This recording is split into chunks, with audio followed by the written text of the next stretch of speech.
So for this next lesson, let's start with this bit of code. I've got 10 statements here that are going to print out and evaluate the expression of 2 plus 2 here.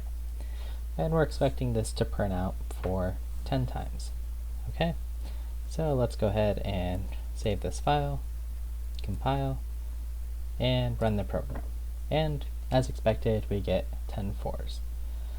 Now, let's take a look at this program. Now, what if I posed to you the question about how would we get 100 of these printouts?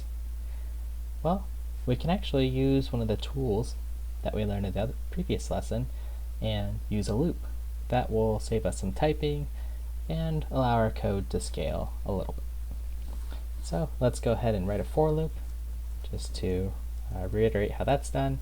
We create a variable I, set it equal to 0. That's for this loop. And while I is less than 10, we'll execute this loop. And then remember, at the end of this loop, we are essentially doing the plus plus I. That's what we find in this expression here, the plus plus I. That gets evaluated at the end of each part of the for loop. Okay, so that's a little bit of review. And let's compile and run this program just to make sure that it does the same thing, and yep, we get 10 4s. Now, what if I pose to you an additional step? What if I want to print 9 plus 3 and evaluate that step? Well, we can copy this block, paste it in, and change the number to evaluate 9 plus 3. Okay, so we're printing out some additions. So we can run this program, compile, run as we normally do. We get 10 4s, 10 12s. Good.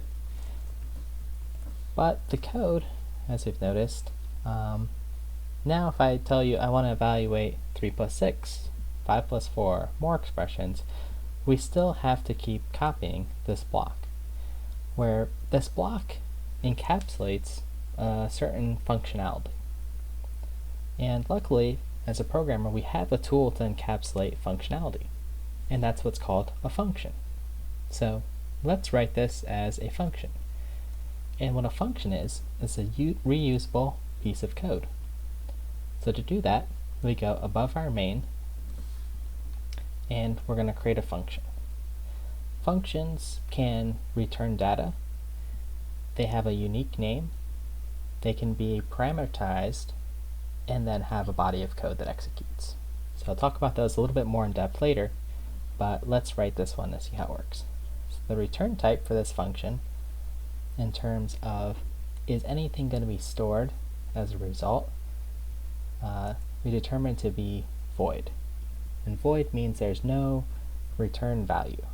And I'll talk about returns and write a function later. I'm going to call this function add and print. It's a unique name and case sensitive. It's going to take two parameters, a and b, which are both integers. We open a left curly brace and a right curly brace. A function's its own sort of unit of code that gets executed. And I'm going to copy this block here and paste it in. Now, if I run this, remember in C++ our programs start from main. So our compiler is going to say, oh, we found this function, this is interesting. But then our programs will still start execution from the main here. So in order to make use of this function, we'll make what we call a function call here by typing out the function. And I'm going to pass in some parameters, 7, well, let's do 9 and 3. Now if I run this, I have to recompile, run, I get 4s.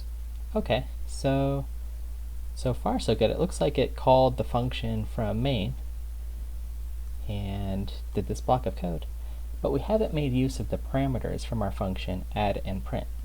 So the real power in functions is we can parameterize them.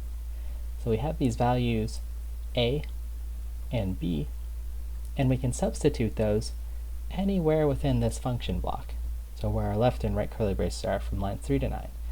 And value A will be captured here, and the value B here. So what that means in our function call on line 14 is 9 will be the same as A, and 3 will be the same as B.